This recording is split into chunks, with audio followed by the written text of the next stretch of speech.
दोस्तों, एक बार फिर हम हाजिर हैं जम्मू कश्मीर की 10 बड़ी और अहम खबरों के साथ। आपका मेजबान मैं हूं विशाल आजम। वो तमाम वो खबरें हैं जिनका सीधा आपसे सरोकार है, जो आपके लिए फायदेमंद है। तो शुरू करते हैं। श्रीनगर के स्किम्स में एक प्रोग्राम का इनेकाद किया गया जिसमें वजीर आला उमर अब्दुल्ला शामिल हुए। इस दौरान उमर अब्दुल्ला ने कहा कि अभी हमारे पास ज्यादा पावर नहीं है, यानी इख्तियारात नहीं है। उन्होंने कहा कि मैंने पहले ही अपील की थी कि स्किम्स को चुनी हुई हुकूमत को सौंप देना चाहिए। वजीर आला उमर अब्दुल्ला ने कुछ ई डिपार्टमेंट का भी इफ्तिताह किया और कहा कि इससे मरीजों और डॉक्टरों के लिए हेल्थ केयर आसान हो जाएगा, साथ ही अकाउंटेबिलिटी और ट्रांसपेरेंसी को भी मजीद फरोग मिलेगा। अगर आज आप मुझसे कहें कि स्किम्स जैसा अस्पताल जो है गवर्नमेंट ऑफ जम्मू कश्मीर की तरफ से बनेगा, शायद हम बना नहीं पाएंगे। अगर आप मुझसे कहें कि SKICC जैसा कॉम्प्लेक्स होटल के साथ हम बनाएं, शायद बना नहीं पाएंगे उन हालात में। और उस वक्त ये बना और आज भी इस चीज़ का हम फायदा लेते हैं। तो मैं चाहता हूँ कि कम से कम हम भी छोटा सा इसमें एक कंट्रीब्यूशन करें, ताकि जब 43rd के बजाय 83rd एनुअल डे जो है स्कीम्स का, उस वक्त शायद हम में से कम ही लोग उस वक्त होंगे। I am 55, 40 years from now I'll be 95। मैं तो मान के चलता ना, मैं तो कम से कम डायस पे खड़े होके उस वक्त तकरीर नहीं कर रहा हूँगा।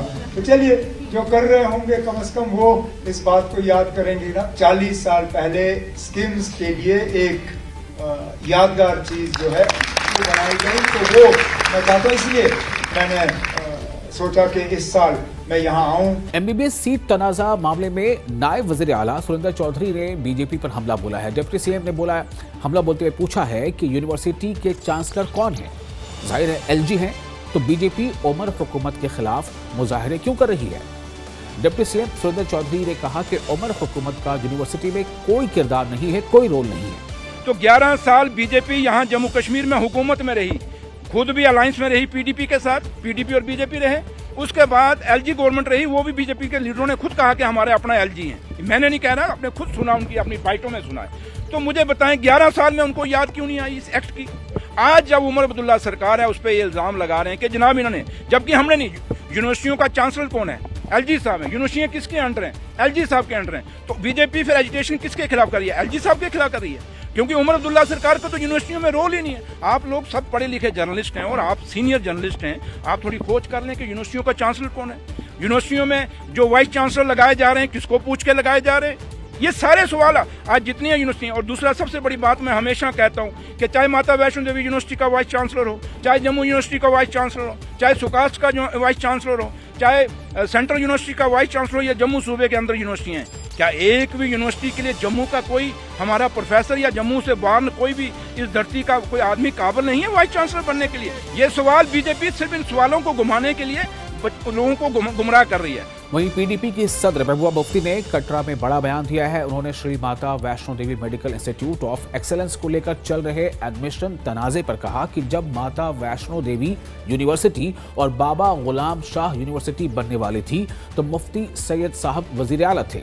उन्होंने मुफ्ती सईद साहब वजीर आला थे, यानी कि मुफ्ती के वालिद साहब। उन्होंने दोनों यूनिवर्सिटी के लिए गवर्नमेंट की जमीन अलॉट कराई थी, ये सोचकर कि इस एरिया के जो हमारे लोग हैं, खासकर जो हमारे यूथ हैं, उनकी पढ़ाई अच्छी होगी और बाहर से भी लोग आएंगे और मेरिट वालों को सीट मिलेगी। लेकिन अब हो रहे तनाज़े से पूरे मुल्क का माहौल खराब होगा और मेरिट की जगह मजहब के नाम पर सीटों के बंटवारे की मांग गलत है। ये जो माता वैष्णो देवी और बाबा गुलाम शाह पातशाह जब ये बनने वाले थे तो मुफ्ती साहब वजीर आला थे। उन्होंने दोनों यूनिवर्सिटीज़ के लिए ज़मीन गवर्नमेंट की उन्होंने अलॉट की थी, ये सोच के कि इस एरिया के जो हमारे लोग हैं, जो खासकर हमारे यूथ है, उनकी पढ़ाई अच्छी होगी और बाहर से भी लोग आएंगे और मेरिट जिसका होगा उसको सीट मिलेगी। और बहुत अच्छी माता वैष्णो देवी जो यूनिवर्सिटी बहुत अच्छी चल रही है। बाबा गुलाम शाह बादशाह में थोड़ी दिक्कतें हैं, मगर मेरिट पे एडमिशन होता है। तो आज ये जो बवाल उठाया मैं समझती हूँ गलत है। जम्मू कश्मीर सबका है और जम्मू वाहिद ऐसी जगह है जहाँ शेर बकरी एक ही दरिया से पानी पी रहे थे। मुझे लगता है इस किस्म का मेरिट को अलग करके मजहब के नाम पे सीटों का बंटवारा करना मैं समझती हूँ बिल्कुल गलत है। ऐसा नहीं होना चाहिए। ऐसा अगर होगा तो इससे पूरे रियासत जम्मू कश्मीर का नहीं बल्कि पूरे मुल्क का माहौल खराब हो जाएगा। कांग्रेस नेता हाजी फारूक मीर ने प्रेस कॉन्फ्रेंस की और इस दौरान उन्होंने कहा कि सिर्फ कांग्रेस पार्टी में ही 5 अगस्त 2019 के फैसलों को वापस लेने की हिम्मत और पॉलिटिकल विल पावर है। मीडिया से बात करते हुए हाजी फारूक मीर ने नेशनल कॉन्फ्रेंस पर तनकीद की और साथ ही उन्होंने कहा कि नेशनल कॉन्फ्रेंस के 1 साल की इक़्तिदार में लोगों की लगातार मुश्किलें जो हैं वो कम नहीं हुई हैं, बल्कि लोग लगातार मुश्किलों का सामना करने पर मजबूर हैं। जिस पार्टी से मैं बिलोंग करता हूँ वही पार्टी, उस पार्टी के बगैर कोई चारा नहीं, वही जम्मू कश्मीर का भला करेगी। उसी ने जम्मू कश्मीर के सब जो हमसे छीना गया, कांग्रेस पार्टी ऐसी है जो वापस देगी और इसके बगैर कोई नहीं देगा। ये हर एक आवाम जानती है। एक जो बंजर ज़मीन थी उसको मैंने ज़रखेज़ बनाया, जो मेरी टेरिटोरियल कॉन्स्टिट्यूंसी पावर है। हर एक सेक्टर में आप देख सकते हैं, वहाँ एजुकेशन हो, हेल्थ हो, बिजली हो, सड़कें नहीं थी, सड़कों का बुरा हाल था, ब्रिज नहीं थे, इरिगेशन का सिस्टम ठीक नहीं था, गरज के जितने भी सिस्टम हैं वो ठीक नहीं था। मैंने इंशाल्लाह रहमान कोशिश करके वो काम किए जो आज आया है। पीडीपी ने बडगाम के चाडूरा में वर्कर्स कन्वेंशन किया, यानी अपने कारकुनों के लिए कन्वेंशन का इनेकाद किया। टाउन हॉल चाडूरा में हुए इस कन्वेंशन में पार्टी के senior leader Ghulam Nabi Lone Hanjura, party general secretary Khursheed Alam, party district president Budgam Mohammad Yaseen Bhat और कई दूसरे लीडर मौजूद थे। कन्वेंशन में लीडर्स ने वर्कर्स को पार्टी को मजबूत करने में अपना किरदार निभाने की नसीहत दी। वहीं गुलाम नबी लोन हांजूरा ने नेशनल कॉन्फ्रेंस हुकूमत पर निशाना साधा। हांजूरा ने कहा कि नेशनल कॉन्फ्रेंस ने लोगों के साथ धोखा किया है। हम सिर्फ ये उनको कहते हैं नेशनल कॉन्फ्रेंस को, ये हम नहीं कहते, ये लोग उनसे पूछते हैं कि आप बताएं कि आपका जो मंशूर था 200 यूनिट बिजली देंगे, 12 सिलेंडर देंगे, 10 किलो राशन देंगे, 1 लाख नौकरी देंगे, तो आप हमें बताएं कि आप 1 साल से ज़्यादा वर्षा हो गया सरकार को, आप वो जो वादे आपने किए थे अपने मंशूर में उनको पूरा क्यों नहीं करते? ये वो इल्ज़ाम लगाते हैं पीडीपी पर, ये पीडीपी बात नहीं करती है, ये लोग उनसे पूछते हैं। तो मुझे लगता है कि अगर वो इस वक्त ये कहते हैं कि हम 5 साल में पूरे करेंगे, तो ये मंशूर जब उन्होंने बनाया उस वक्त ये कहना था लोगों को कि ये 5 साल में हम पूरे करेंगे। उन्होंने कहा था 6 महीने में 1 लाख नौकरी देंगे, अब तो 1.5 साल होने को आया, तो कहाँ है?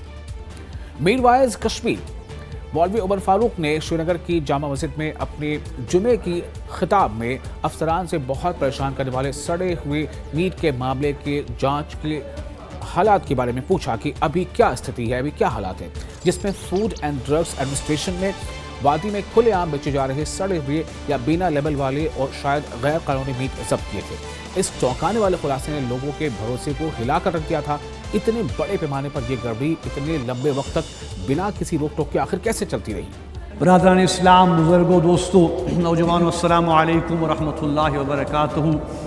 मुख्तसर से मैं आख कत करन, चूँकि सोन यह तरीक़ कि कत वनान, शोर तरान, हंगाम तरान, पत् कह काल गसान सोरे मुश्किल।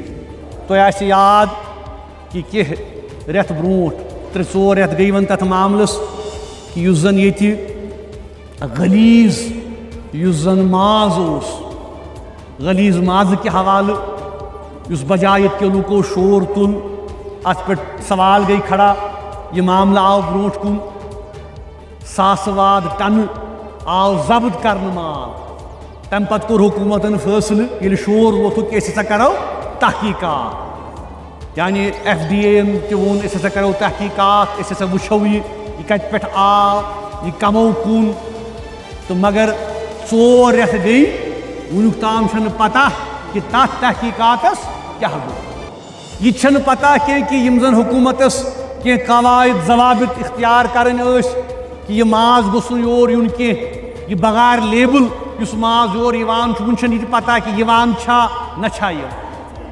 सामा जिले में SOG, BSF और बॉर्डर पुलिस पोस्ट मावा की संयुक्त टीम ने एक व्यापक सर्च ऑपरेशन चलाया है।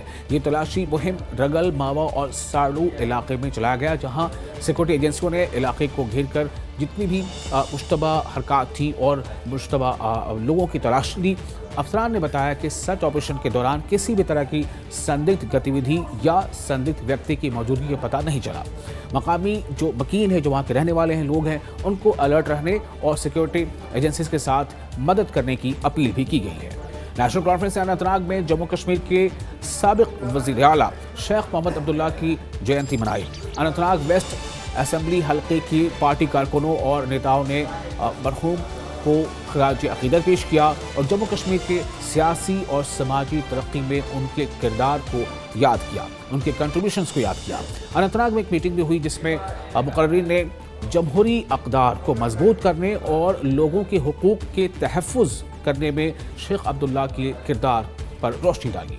ये इसलिए जमा हुए कि अपने महबूब लीडर बाबाई कौम शेर कश्मीर शेख मोहम्मद अब्दुल्ला साहब को यहाँ पे खराज अकीदत पेश करने के लिए यहाँ पे इतने लोग में तादाद जमा हुए।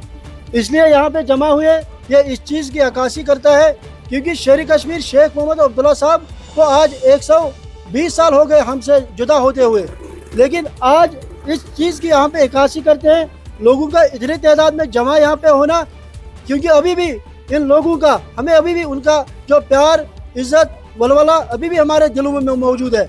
नेशनल कॉन्फ्रेंस के उधमपुर यूनिट ने पार्टी के फाउंडर यानी पार्टी के बानी मरहूम शेख मोहम्मद अब्दुल्ला को उनकी 120वीं जयंती पर श्रद्धांजलि दी। नेता और पार्टी के कार्यकर्ता शेर कश्मीर के नाम से मशहूर इस महान बड़े लीडर की विरासत को याद करने के लिए उधमपुर के टागुरिया कॉम्प्लेक्स में इकट्ठा हुए। उन्होंने जम्मू कश्मीर में पॉलिटिकल बेदारी और इंस्टीट्यूशन बिल्डिंग में उनके बड़े किरदार को, उनके बड़े कंट्रीब्यूशन को याद किया और इस इलाके के लिए उनके हमेशा रहने वाले विजन पर रोशनी डाली।